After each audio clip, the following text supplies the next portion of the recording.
وانا واقف دلوقتي في ميدان التحرير.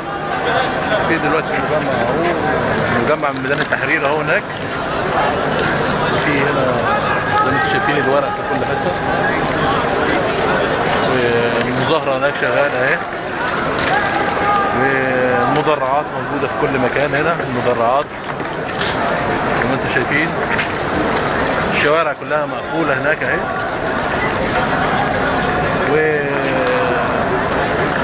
الشعب في حالة احتقان كبيرة.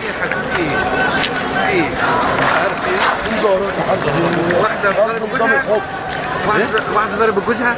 لا ده جوزها اللي ضربها. طب ما تصلحوهم على بعض. هنصالحهم دلوقتي. طب ومستنيين ايه؟ بقى 4 ايام على الحال دوت، وربنا يقول حكم من اهلها وحكم من اهلي. صلحوهم على بعض، ما تخلوش الناس علينا كده. لا ما اصله دلوقتي بقى 2. مين الاثنين؟ وهو ومراته؟ هو لا هو وابن عمته. وايه دخل ابن عمته؟ ما هو ابن خالته اتدخل في الامر برضه. طب برضه صلحوهم ان شاء الله. صلحوهم بصلح خير.